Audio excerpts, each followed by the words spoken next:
Salut, c'est Guillaume Canet. Eh bien bonjour à tous, bonjour à toutes, bienvenue dans Avis désastreux, le podcast aux opinions discutables mais qui pourtant les assume. Nous sommes Cannes, nous sommes le jour 2, comme hier, on enregistre ça à minuit 30. Alors je dis on, je suis seul au micro même si autour de cette table il y a John et Clément. John qui est actuellement en train de chercher de quoi se taper une petite cigarette là, en pleine détente et qui essaie de me déranger. Je suis quelqu'un de professionnel. Oui, voilà, comme je vous ai dit, aujourd'hui, je vais être seul à vous parler de tas de films. Aujourd'hui, grosse journée, une des plus grosses du festival, puisque je vais vous parler de 4 films ainsi que d'un rendez-vous. Donc, pour le sommaire, il y a le rendez-vous avec Peter Jackson. Au niveau des films, je vais vous parler donc de la cérémonie d'ouverture d'un certain regard, à savoir Teenage Sex and Death at Camp Miasma, puis je vais vous parler de In Wave, de Naginot et de La vie d'une femme, donc 2 films en compétition, une à la semaine et une en un certain regard. Et comme je vous ai dit, on va tout d'abord commencer par Peter Jackson. Alors, il se peut qu'il y a des gens qui écoutent ce podcast suite à les diverses vidéos que j'ai pu faire avec Paf le meilleur, que vous connaissez sur Twitch et TikTok et Insta, tout ça. Il y a des choses que vous allez entendre ici que j'ai déjà dit avec lui. Donc je vais pas rester non plus le plus trop longtemps dessus. Alors effectivement, voilà, Peter Jackson qui a reçu donc la Palme d'Or d'honneur hier que j'enregistre, donc mardi soir. Et de cela s'est suivi une discussion avec Didier Alouche autour de son cinéma et de quelques réflexions qu'il pouvait nous partager. De ces réflexions, j'ai pris quelques notes que je vais vous partager parce qu'il y a des choses que j'ai trouvées intéressantes qui ne sont pas forcément très connues. En fait, la première chose sur laquelle Didier Alouche est revenu, donc c'est le premier long métrage de Peter Jackson, à savoir Bad Taste. Et c'est une info que je ne connaissais pas du tout et je pense qu'elle n'est pas très connue. En fait, la première fois que Peter Jackson est venu au Festival de Cannes, c'était pour présenter Bad Taste, qui a été au marché du film. Il a été repéré et c'est grâce à ça que le film a pu être acheté et qui a pu être exploité à l'international. Et donc Peter Jackson doit le début de sa carrière en partie grâce au Festival de Cannes. Et je trouve que c'est une information assez intéressante et notamment aussi pour dire à quel point le Festival de Cannes et notamment le marché du film, c'est une partie du festival dont on ne parle pas beaucoup et c'est là où est-ce que beaucoup d'éléments se passent et les films de demain se font à partir de ce genre de moments. Et pour avoir fait un petit tour, sachez que dans les cartons, il y a un film avec Kevin Spacey, parce que Kevin Spacey continue de faire des films, et il y a un film d'animation avec... j'imagine le G20 parce que j'ai vu un film d'animation avec Macron, Netanyahou, Poutine, Trump. Donc je ne sais pas si ce film va trouver distributeur, mais en tout cas ça me paraît être un petit peu les marioles version XXL. Revenons quand même sur Peter Jackson. Ensuite, il a parlé de quelque chose qui revient souvent lorsqu'on parle du genre et de l'horreur de manière générale, c'est que pour lui c'est l'idéal pour un premier film, c'est que quand t'as un premier film, t'as pas d'argent, généralement t'as pas trop de stars, alors après le système français fait que oui, mais de manière générale non, et aussi tu n'as pas forcément le meilleur des scénarios, et pour lui en fait le cinéma d'horreur est l'exemple parfait, et le meilleur moyen de s'entraîner, que ce soit lui avec Bad Taste, et je pense aussi à des gars comme Sam Raimi et plein d'autres gars qui ont commencé par l'horreur, qui ont forgé leurs armes dessus, qui y sont restés ou qui sont partis sur d'autres chemins, mais c'est vrai que le cinéma de l'horreur c'est très avec la débrouille et quantité de films d'horreur faits avec 3 francs 6 sous sont devenus de très grandes sagas ou autres, et on aura l'occasion de revenir sur le film suivant. On a fait un tour d'horizon de tas de ces films, donc Seigneur des Anneaux a été évoqué, mais vers la fin, ce dont on voulait parler à Louche, c'était aussi la partie qu'on ne connaissait pas. Alors on n'a pas tant parlé des Beatles, des Feebles, parce que les Beatles oui, mais on a parlé de Lovely Bones, Heavy Creatures, etc. Mais sur le Seigneur des Anneaux, il y a une information que j'ai notée, que je me suis dit tiens, ça vaut le coup d'être relevé. C'est que Peter Jackson, pour relever le défi qui était l'adaptation du Seigneur des Anneaux, a dit qu'il a vu ça comme une adaptation d'un film historique, comme si les choses qui étaient écrites dans le livre s'étaient réellement passées. Et à partir de là, il a fait ce petit, ce côté très réel à l'univers de Tolkien, et de rendre palpables les émotions et les personnages. Et c'est vrai que Seigneur des Anneaux, normalement, je pense que toutes les personnes qui écoutent ce podcast ont vu Seigneur des Anneaux. peut-être même le Hobbit, et reconnaîtront que les personnages existent et que malgré la multitude du nombre de personnages, tous arrivent à exister dans le film. Et je trouve que c'est pertinent de voir de faire l'analogie avec les films historiques, parce que quantité de biopics se veulent être trop proches de la réalité et non pas de... John, tu essaies de me perturber, ça ne fonctionnera pas. Et qui essayent d'être trop proches de leur sujet et donc finalement ne font qu'une fiche Wikipédia, mais pour des films d'heroic fantasy, je trouve que c'est extrêmement pertinent.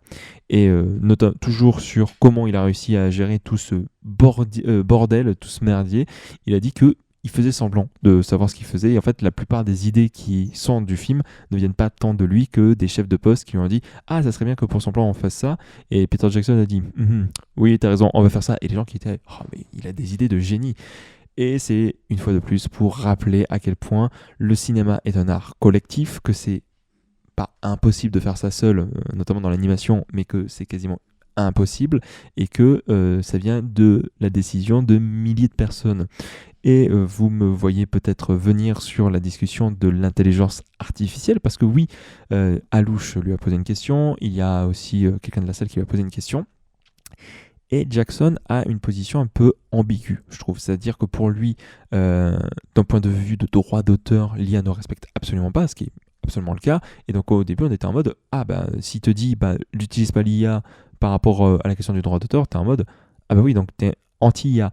Sauf qu'il a aussi dit que pour lui, il y a des gens qui font des films formidables grâce à l'intelligence artificielle et que c'est un outil. Alors, l'outil, pourquoi pas, hein, du moment que ça ne vient pas remplacer des décisions artistiques, mais la manière dont il a dit, pour lui, si c'est bien utilisé, l'IA, alors il n'a pas parlé spécifiquement de l'IA générative, c'est là où il y a un flou, mais voilà, d'autant plus que c'est quelqu'un de très créatif, vraiment basé sur la débrouille, c'est assez perturbant de l'entendre parler comme ça. Alors je sais pas si un jour il va revenir sur les propos qu'il a pu sortir là-dessus. En tout cas, oui, voilà, ça peut faire grincer des dents. Ça, c'est plus un conseil pour les réalisateurs et les réalisatrices qu'il a donné, c'est que pour lui, il fait des films avant tout pour lui-même. Toutes les décisions qui sont prises en dehors de celles qui ont été prises par les chefs de poste, si pour lui elles ont été validées, c'est est-ce que de lui, il aime ce qui est fait. Alors ça a l'air d'être tout quand on dit comme ça, mais c'est vrai que quand on est dans une industrie qui va penser avant tout sur comment le spectateur, la spectatrice va imaginer le film, le fait de se dire que tout passe par la vision d'une seule et même personne pour pouvoir exprimer sa vision d'auteur et d'autrice par derrière, c'est important un petit peu d'être, entre gros guillemets, orgueilleux sur la réalisation, parce que c'est à partir de ce moment-là où est-ce qu'on arrive à s'exprimer et que notre personnalité ressorte. Et si Peter Jackson a un style assez identifiable, que ce soit mauvais garçon, mauvais genre dans ses premiers films, ou vraiment dans quelque chose de très opératique dans cette saga de la Terre du Milieu, c'est notamment par rapport à ses goûts personnels. Et évidemment, même je voulais commencer par ça, mais j'ai complètement oublié, la dernière question de Didier Alouche à Peter Jackson, c'est Tintin 2. Alors, au moment où vous écoutez ça, si vous êtes un tant soit peu sur les réseaux sociaux, vous avez dû voir l'info passer 1000 fois parce qu'elle a fait le tour de Twitter, le tour du monde. Peter Jackson serait actuellement en train de travailler sur Tintin 2. Alors, il faut prendre des pincettes parce que ça fait 15 ans qu'on attend cette suite, que les droits d'adaptation ont été perdus au début des années 20. Donc là, ça doit faire quelques années qu'ils n'ont plus les droits d'adaptation. Et surtout, ça fait des années qu'on pose la question à Andy Serkis, qui du coup interprétait le Capitaine Haddock, à Steven Spielberg, qui a réalisé le premier et qui est censé produire le second, tandis que Peter Jackson devrait le réaliser. Donc, ça fait des années qu'on nous dit que oui, Tintin 2 est en route pour satisfaire les quelques personnes qui ont adoré le film, dont je fais partie, et peut-être que vous aussi. Sauf que Peter Jackson, c'est quelqu'un qui se fait rare sur la presse publique. Donc quand Peter Jackson prend la parole pour dire que oui, il est actuellement en train de travailler sur Tintin 2 et que soi-disant il aurait même fini le script et qu'avant Cannes il était toujours en train d'écrire là-dessus, moi, ça me donne envie d'espérer. Alors, est-ce que ça va se concrétiser ? Encore une fois, il n'y a pas les droits d'adaptation. On n'a pas eu de news de la part des descendants de Hergé concernant le fait de si oui ou non. De toute manière, vu comment la news a fait beaucoup parler d'elle, généralement les descendants d'Hergé réagissent assez vite. Donc là, dans les prochaines heures, voire les prochains jours, on devrait avoir une réponse d'eux, à voir si elle va satisfaire nos attentes ou bien au contraire nous décevoir pour celles et ceux qui ont commencé à re-avoir de l'espoir. Ça fait quelques années que j'ai arrêté d'y croire. Là, j'avoue, ça relance quelque chose qui serait un peu fantastique pour l'adolescent que j'étais et le tintinophile que je suis et dont j'espère qu'il y a parmi nous. Voilà, je pense avoir fait le tour de la conférence autour de Peter Jackson. Après, comme souvent, ce genre de conférence, ça va être un enchaînement de petites anecdotes. Donc, il a raconté plein de petites anecdotes sur ses films à droite à gauche, sur son amour à King Kong, évidemment sur Seigneur des Anneaux qui a pris facile 30 à 40 minutes là-dessus, sur la création de Weta Digital, Fantôme contre Fantôme. Bref, comme je vous ai dit, il y a un bout, il y a quelques informations que je n'ai pas sorties ici qui sont sur des TikTok, des Reels de la part de Paf le meilleur. Donc je vous encourage, je mettrai les liens de toute manière à suivre son contenu et même dans les heures qui suivent ce podcast, il y a d'autres contenus qui vont sortir. Il est donc désormais temps de parler des films que j'ai pu voir aujourd'hui. Je vais commencer par mon gros coup de cœur de la journée. Donc ça s'appelle donc Teenage Sex and Death at Camp Miasma, un titre un peu long, de Jane Schönbrunn, je pense, je ne sais pas trop comment ça se prononce, désolé. La réalisatrice de I Saw the TV Glow, dont vous avez peut-être dû entendre parler, voire que vous avez vu. C'était une séance extrêmement attendue. J'ai des amis, ça fait 3-4 jours qu'ils refreshent constamment pour enfin avoir une place. Ils ont pu l'avoir. Et le film est à la hauteur de la réputation de l'attente qui était faite autour de lui. Alors, pour résumer le film, j'entendais quelqu'un très bien en parler, on est dans une sorte de réalité alternative où, en dehors des grandes sagas d'horreur telles que Freddy, Halloween, Vendredi 13, il y a une saga d'horreur qui s'appelle Camp Miasma, de slasher, typique de ce que produisaient les États-Unis dans le cinéma d'horreur 70 années 80, avec le budget fauché, les morts autour des adolescents, la persona du tueur en série masqué, etc., etc. Et ensuite, tous les produits dérivés, le nombre de suites, de reboots, de spin-off, etc. Bref, tout ce genre de choses. Et là, nous sommes donc transposés à notre époque, en 2026, où il est demandé à une jeune réalisatrice, qui a fait un premier film, elle a encore fauché, etc., de faire une sorte de reboot remodernisé de cette saga. Reboot avec, comme c'est dit dans le film, extrêmement woke. Alors, comme je vous ai dit, c'est un énorme coup de cœur. Je pense que pour le moment, c'est pour le moment mon film préféré de tout ce que j'ai pu voir à l'heure actuelle. Alors, je suis qu'à 5 films, mais ça a déjà frappé très fort. La première chose qui est évidente, qui saute dès les premières minutes du film, c'est l'amour qui ressort de ce film envers le cinéma de manière générale, mais surtout le cinéma d'horreur. Alors, encore une fois, américain des années 70-80. Le film respire de cet amour profond envers ce type de cinéma. C'est une très grande générosité dans la question de la représentation et de la reprise des codes, parce que on va avoir l'occasion notamment de voir des bouts de ce film complètement fictif, qui n'existe pas, donc qui a dû être recréé à la pellicule. Et on sent que la réalisatrice s'est énormément amusée à reprendre tous ces codes, à les retransposer dans un film qui est une sorte de best-of. Quand on a les codes, mais même quand on les a pas, en fait, le plaisir est tellement communicatif que on prend extrêmement plaisir à voir. Et en plus, quand on a les codes, j'avais à côté de moi un cinéphile jeune depuis bien plus longtemps que moi, disons-le comme ça, qui lui avait des références que je n'avais pas et qui s'amusait à les voir. Et puis même, le film est quand même très généreux aussi sur ses références. Ça va te citer du Halloween, ça va te citer du Freddy l'écrive de la nuit. Je sais plus si ça cite Vendredi 13. Parce que pour moi, vu que c'est un peu une reprise de Vendredi 13, du coup, ça ne le cite pas. Comme si ça prenait la place de Vendredi 13. Oui, Vendredi 13, c'est Jason. Donc Ah si, t'as raison, effectivement. Il parle de Jason un moment, donc avec la photo. Pour moi, c'est surtout le post-it, mais en tout cas, oui, il y a référence à Jason. Ça, c'est un premier point, tout l'amour qu'on retrouve. Cet amour est couplé à une mise en scène que je trouve très décomplexée, notamment à coup d'effets grandiloquents, d'effets assez gore, avec des giclures de sang, etc., qui vient un peu, comme je vous ai dit, non seulement reprendre les codes, mais un petit peu en jouer et en rire. Et là où le film commence à être malin, c'est que c'est un film vraiment méta.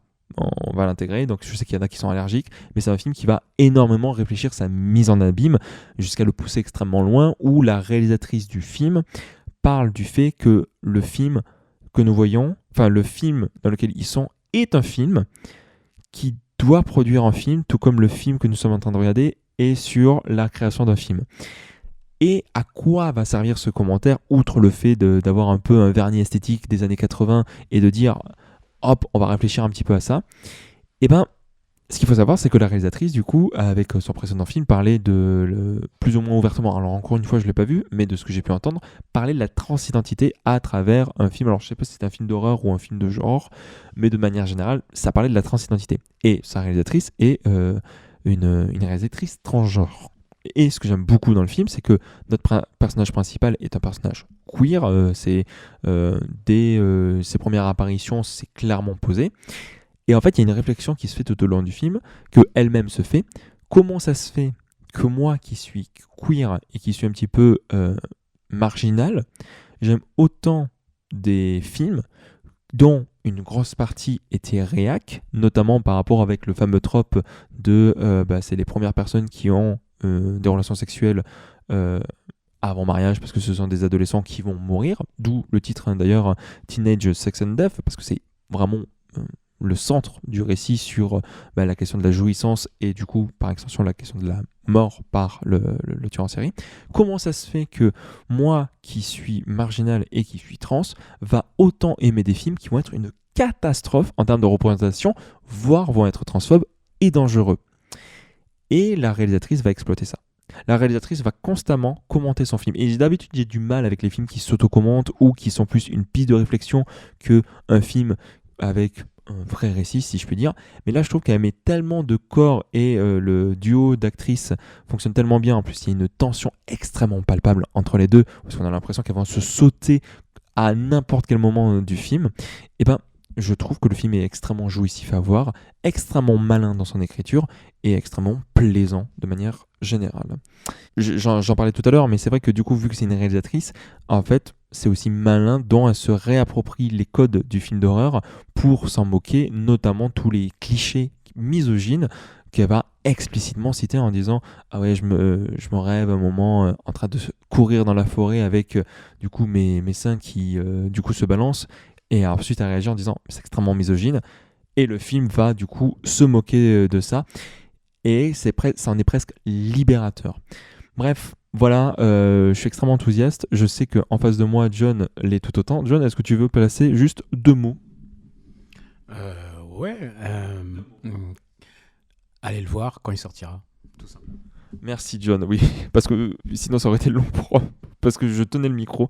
Mais oui, non, vraiment, je sais même pas si on a une date de sortie pour le moment.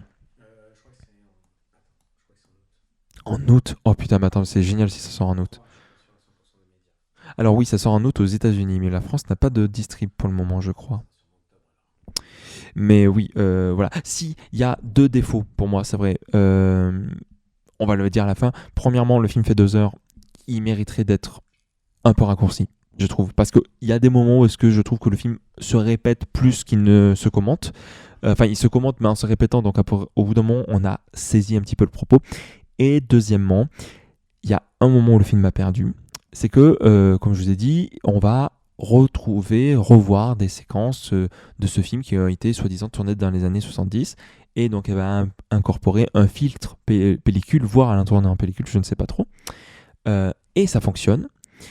Néanmoins, et c'est là où ça me perturbe, il y a beaucoup d'effets numériques qui sont criards. Vraiment, tu ne peux, même si tu n'es pas un expert des effets spéciaux, tu le vois. Sauf que quand c'est pas dans la diégèse du film, du film dans le film, de la mise en abîme, pour moi c'est ok, en mode on se l'imagine, etc.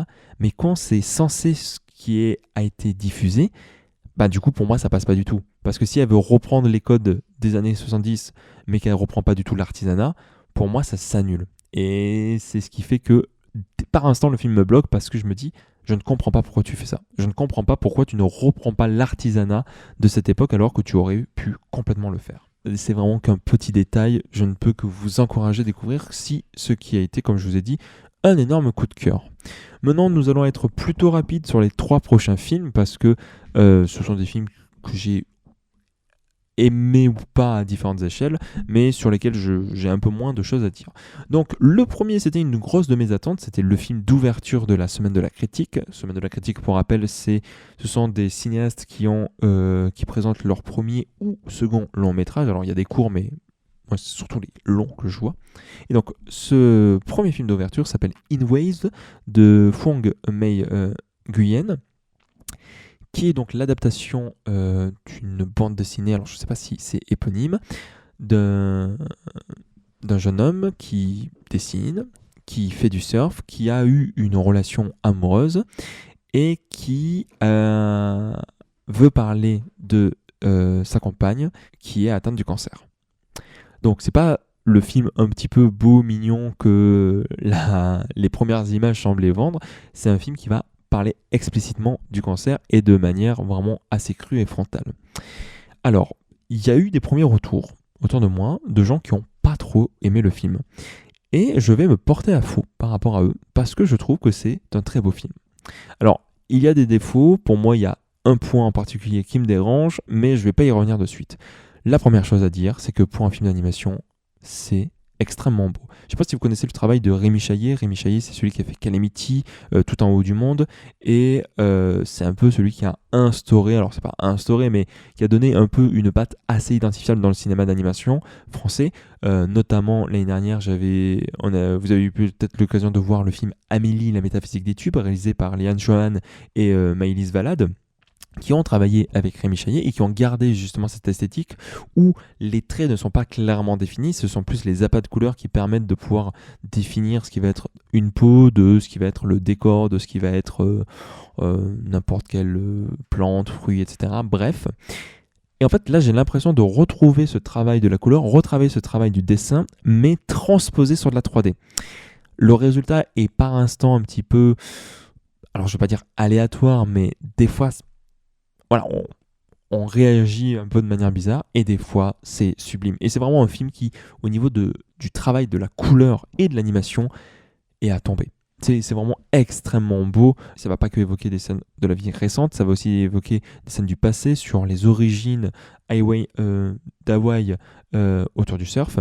Et là, le film va adopter un style de dessin plus sobre, comme une sorte d'esquisse. Et c'est encore une fois, je trouve que c'est c'est pertinent. On n'est pas loin d'une sorte d'animatique pour celles et ceux qui connaissent. Donc c'est l'étape après le storyboard, mais avant l'animation pure et dure. Et je trouve que le film adopte ce genre de code qui est extrêmement... Enfin, encore une fois, quand on s'y connaît un peu en animation, mais même quand on s'y connaît pas, je trouve que la simplicité renforce le propos par derrière. Le film est une sorte de teenage movie qui est les souvenirs de cet homme plusieurs années après. Très vite, on va comprendre qu'on regarde cette relation se faire à travers ses yeux à lui et à travers du coup ses souvenirs. Et sur un teenage movie, c'est un teenage movie, mais c'est aussi une sorte de coming of age parce que on arrive sur la fin de son adolescence jusqu'à l'âge adulte, les études, etc. Et j'aime beaucoup les 30 premières minutes. Les 30 premières minutes, c'est vraiment leur rencontre à tous les deux. Et je trouve que le cinéaste a su vraiment capter des moments, capter un petit peu cette maladresse, capter ces petits papillons dans le ventre, etc. Ces petits moments où est-ce qu'on a envie d'être avec l'autre, mais en même temps, on n'arrive pas trop à se décider, on n'arrive pas trop à avoir les gestes. Et sur ça, le film est magnifique. Si vous avez eu déjà un premier amour, je pense qu'il y a beaucoup de choses qui vont vous faire repenser à ce genre de relation. Et c'est là parce que je trouve le film vraiment juste au niveau de son ton. Et après vient la question du cancer. Et sur la question du cancer, je suis dans un entre-deux. C'est-à-dire que le film est autobiographique. Donc, à aucun moment, je ne me verrai reprocher quoi que ce soit sur le scénario et sur le scénario, on va dire, sur le récit. Parce qu'au niveau du traitement, alors effectivement, par instant, ça va être assez dans le pathos et ça va suivre une ligne qu'on connaît déjà. C'est-à-dire qu'il y a vraiment des étapes qu'on voit arriver plusieurs minutes avant parce que le film nous montre qu'on va aller dans cette direction. Et c'est très certainement ce qui est arrivé. Donc c'est complètement difficile de le reprocher. Par contre, là où est-ce que le film va me déranger, m'a un petit peu, interrogé, peut-être je viens de me répéter, je sais pas, c'est que, comme je vous ai dit, on adopte son point de vue par rapport au cancer de sa compagne. Sauf que, à partir du moment où lui et elle vont rentrer en relation, elle ne va plus qu'exister, elle ne va plus exister qu'à travers son regard. Je vais prendre un exemple très simple, c'est pas du tout un spoil, c'est que quand on la rencontre, elle est tout le temps entourée d'une de ses amies. Peut-être sa meilleure amie, le film va jamais l'expliciter, mais en tout cas, dès qu'on la voit, elle est toujours entourée d'une amie. À partir du moment où la rencontre a lieu, elle disparaît totalement et n'est plus jamais évoquée. Et c'est tout à fait normal que nos relations du lycée ne perdurent pas après. Mais là, c'est pas une fois qu'elle a quitté le lycée, c'est une fois qu'elle sort avec notre personnage principal. Et c'est représentatif de ça. C'est-à-dire que c'est quand même elle qui a le cancer. Le film s'intéresse à comment, quand tu as quelqu'un autour de toi qui a le cancer, comment tu t'adaptes face à lui. Mais je trouve ça, par instant, un peu maladroit qu'on ne sache jamais ce qu'elle va ressentir. Le film l'évoque, mais il ne fait que l'évoquer. Et c'est ce qui m'empêche de totalement rentrer dans l'émotion, d'autant plus que, on en parlait avec Paf, qu'est-ce que ça parle? J'ai pas lu la BD, mais de ce que j'ai pu comprendre, la BD est beaucoup plus silencieuse, elle est beaucoup plus sur la contemplation. Et c'est vrai que le film aurait énormément gagné à laisser du silence, ou en tout cas ne pas mettre de voix off et laisser sa mise en scène s'exprimer pour lui. Et vraiment, sur ces deux points, le film descend un peu. Il n'empêche que je trouve que c'est une très belle ouverture avec de la belle émotion et puis, encore une fois, de la belle animation. On va conclure. J'ai déjà quasiment 30 minutes, il me reste encore 2 films, c'est long, mais au moins, comme ça, il y en a pour tout le monde. On va conclure quand même sur les 2 films en compétition, ceux sur lesquels j'ai le moins de choses à dire. On va commencer par celui que j'ai le moins aimé, à savoir La vie d'une femme de Charline Bourgeois-Taquet. Alors, je suis minoritaire par rapport à ça. C'est pas que je n'ai pas aimé le film, c'est que le film me plonge constamment dans un entre-deux. Alors, l'histoire, elle est pas facile à raconter, mais parce que le titre dit tout. C'est la vie d'une femme. C'est la vie de Léa Drucker, qui est donc chirurgienne, qui a sa relation avec son mari, qui a ses beaux enfants, qui a des problèmes avec ses parents, avec sa sœur, avec une écrivaine qui va s'intéresser à sa vie. Et littéralement, le film, c'est 10 ou 11, je ne sais plus, chapitres de sa vie. Alors, et justement, par rapport à la question du chapitrage, en fait, je trouve le film très inégal. C'est-à-dire qu'il y a des moments où je ne vais pas du tout rentrer dans le récit, parce que le milieu qui est dépeint, les actions qui me sont racontées, je vais pas dire je vois pas de raison, mais il n'y a rien qui va m'accrocher. Il n'y a rien qui va me faire acheter ça, me faire suivre notre personnage principal. Et puis, il y a des séquences, il y a des moments où je trouve la mise en scène un peu ringarde. À coup de zoom, à coup de piano, à coup de fondu au noir. J'ai beaucoup de mal avec les fondus au noir pour conclure une séquence, parce que pour moi, je trouve que c'est toujours un peu de la fainéantise. Je trouve une coupe brutale, même si elle arrive au bout de quelques secondes de flottement, est beaucoup plus impactante qu'un fondu au noir. Parce que, pour moi, le fondu au noir, c'est un peu la solution de facilité, et on se dit au revoir. Un petit peu comme ça. Mais de l'autre, il y a des chapitres que je trouve incroyables. En fait, il y a 2 relations, 2 arcs principaux qui vont énormément me toucher et qui me sauvent vraiment le film. C'est tout d'abord la relation que va entretenir Léa Drucker avec sa mère, qui est donc atteinte d'Alzheimer. Je trouve que l'actrice qui l'interprète, dont je n'ai pas le nom, je vais prendre le temps de chercher. Donc, l'actrice qui s'appelle donc Marie-Christine Barrault est incroyable. incroyable de justesse. Il n'y a aucun moment où on doute et c'est pas évident de jouer quelqu'un avec une maladie neurogénérative sans tomber dans du ridicule, sans tomber sur vraiment une manière d'exprimer ses sentiments et d'exprimer sa maladie et vraiment d'imposer tout ça. Non, vraiment, elle arrive à le rendre extrêmement crédible et extrêmement touchant. Et je trouve que la relation qui est entretenue avec Léa Drucker est d'une grande justesse, d'une grande beauté, vraiment toujours à fleur de peau. Et justement, cette question de la fleur de peau, eh ben, on le retrouve aussi, puisqu'il y a donc Mélanie Thierry, qui va du coup jouer cette écrivaine autour de Léa Drucker, et qui, une relation va s'installer entre les deux. Et je trouve la relation, mais d'une tendresse, et le film va se permettre des scènes d'intimité tellement belles, empreint du coup d'un regard féminin sur le corps féminin, d'une d'une sincérité, oui, et des corps nus de femmes, alors Léa Drucker à laquelle de femmes de la cinquantaine. Moi, j'en vois pas tous les jours. Je dis pas que ça n'existe pas, surtout que le cinéma français, pour mettre de la nudité dans ses films, il y a toujours du monde. Mais je trouve que là, en particulier, le film arrive à être vraiment par instant, mais bouleversant de beauté. Ça contraste énormément avec d'autres chapitres du film où le rythme est très soutenu et très appuyé par tout un travail du son et un travail du montage qui est extrêmement bien fait.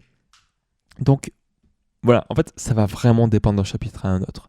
Il y a des chapitres qui vont vraiment me cueillir et me plaire, et de l'autre, il y a des chapitres qui vont me laisser totalement indifférent, voire qui vont me faire souffler ou lever les yeux en l'air parce que c'est pas du tout le genre de mise en scène qui me parle ou à laquelle je suis extrêmement hermétique, et donc ça ne m'intéresse pas. Donc voilà, est-ce que le film a un potentiel à Palme ? Alors j'entends déjà des gens dire prix de l'interprétation. Alors j'aime beaucoup Léa Drucker. Sur les films que j'ai vus récemment avec elle, c'est pas du tout un film que je trouve où elle se détache plus que d'habitude. C'est une très bonne actrice et vraiment je ne remettrai jamais cela en question. Est-ce qu'elle brille particulièrement dans ce film ? Plus qu'ailleurs, je ne trouve pas. D'autant plus que si on prend, ne serait-ce que l'année dernière, alors je ne vais pas particulièrement citer 2637, là parce que je la trouve la plus incroyable, c'était dans L'intérêt d'Adam, où il y avait Laurent Vandel qui fait partie du jury là cette année en compétition officielle. Donc voilà, comme je vous ai dit, moi celle qui vraiment m'a terrassé, c'est Marie-Christine Barrault. Est-ce que en rôle secondaire elle peut choper un prix de l'interprétation ? Je ne sais pas. Après, est-ce que le film partira avec autre chose ? Ça m'étonnerait. Pour le moment, je ne le vois pas au palmarès. Après, au vu des retours, peut-être un prix du jury, qui sait ? Réponse dans 10 jours. Et enfin, pour finir, un film où est-ce que nous sommes que deux à le défendre, c'est-à-dire mon ami John en face de moi et moi-même. Donc, à savoir quelques jours à Nagui, non pas le fameux présentateur de France 2 sur N'oubliez pas les paroles, mais bien une petite ville au Japon. Ça se passe au Japon ? Bah oui, ça se passe au Japon. C'est juste qu'en fait, ça parle beaucoup de Taïwan, mais oui, Nagui, c'est au Japon. Dans la préfecture d'Okayama, pour les fans de Japon et de géographie. Alors là aussi, l'histoire est celle de Yuri qui va rendre visite à son ex-belle-sœur Yoriko, qui est sculptrice. Elles sont plus censées vraiment avoir de relations puisqu'il y a eu un divorce. Et elles sont restées proches toutes les deux. Et du coup, Yuri va passer quelques jours à Nagui. Oui, quelques jours, mais John me dit 9, donc 8 jours. Le film aurait pu s'appeler Une semaine et demie à Nagui. Et que va-t-il se passer là-bas ? Pas grand-chose, ce qui a dérouté beaucoup de gens du festival. Et alors, c'est une habitude, je trouve que c'est une habitude. Les films d'ouverture, le premier film de la compétition, c'est généralement un film qui va laisser les gens qui le découvrent sur le côté. Et j'avoue, au début, moi, j'étais pas totalement dans le film. Ah oui, j'ai oublié de préciser, de Koji Fukada, qui avait du coup sorti Love on Trial, il y a 2-3 mois là, de cette année, qui était venu le présenter à Cannes l'année dernière en Cannes première, mais qui du coup en France est sorti il y a quelques mois, je crois que c'était il y a 2 mois, si mes souvenirs sont bons.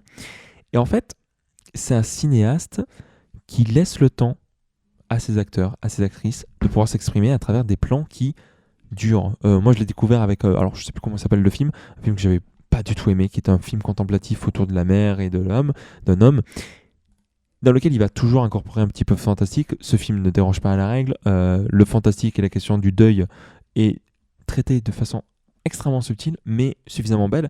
Et en fait, moi, ce qui va me plaire le plus à travers ce film, c'est que au fur et à mesure, tu vois ce dont il veut parler. Je vais pas trop en dévoiler, mais au fur et à mesure, tu comprends que il met quand même vachement l'attention sur certains détails, sur l'amitié, sur l'amour, sur un tel aime un tel, mais il ne lui a jamais dit, mais l'autre le sait, mais ça s'est jamais concrétisé.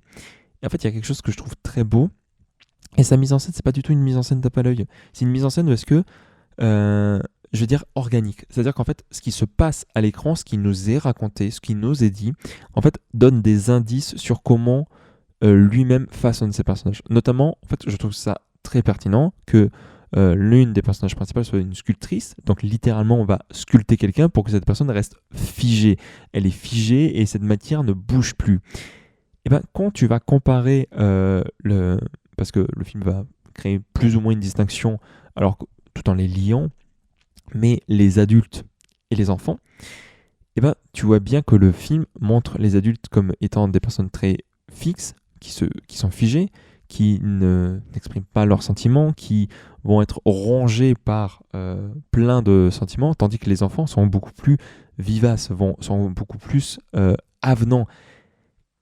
Et c'est là où est-ce que je trouve que le film parle un petit peu de est-ce que la nouvelle génération va répéter nos erreurs ou au contraire c'est une génération qui va offrir de l'espoir. C'est ça dont veut parler le film.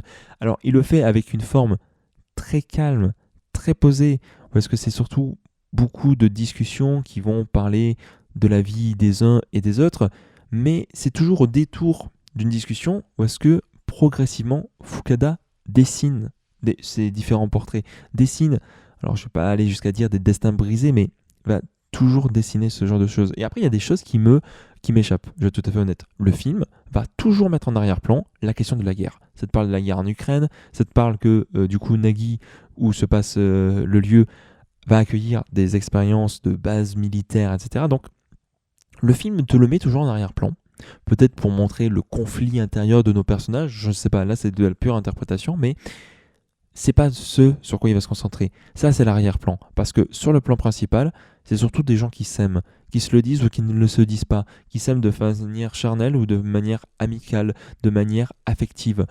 L'ensemble m'a donné quelque chose de très beau, très agréable, très mignon. Pour parler justement de ce gap générationnel, encore une fois, c'est comme ça que je l'interprète, et de cette vie qui existe dans tout ce petit village, le film va constamment te donner des indicateurs de temps. C'est-à-dire qu'on commence le 13 mars et on finit, je sais plus, le 20 ou le 21 mars.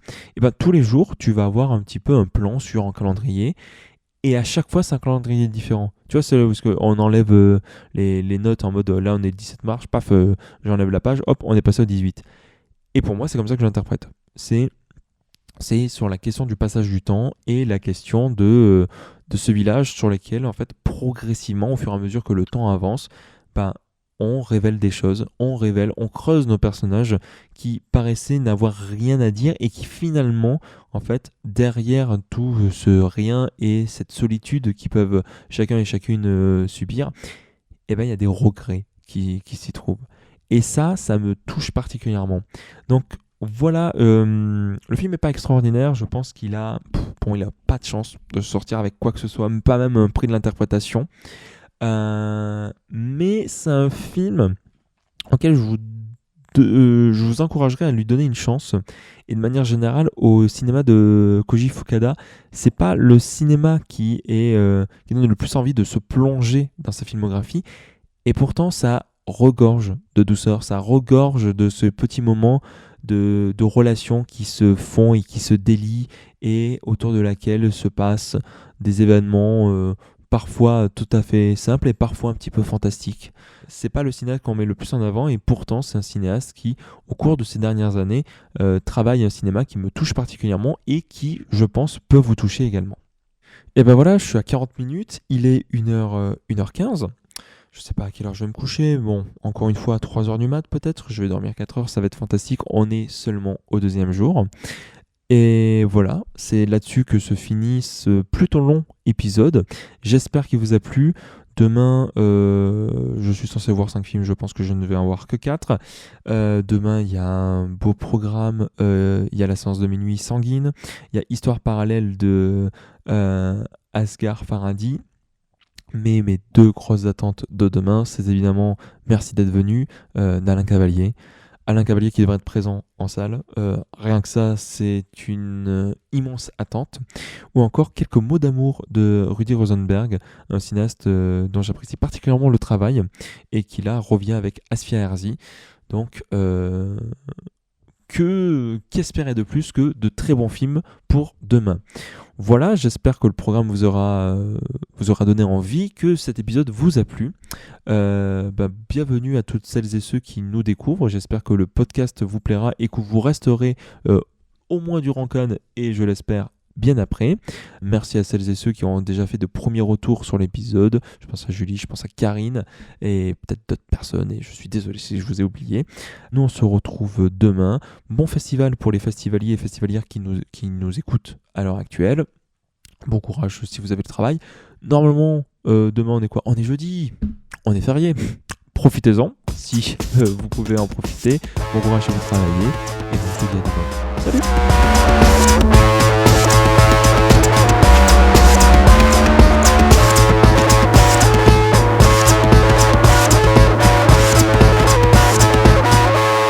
Oh, monde de merde. Ouais, moi aussi j'ai bien envie de le dire, monde de merde.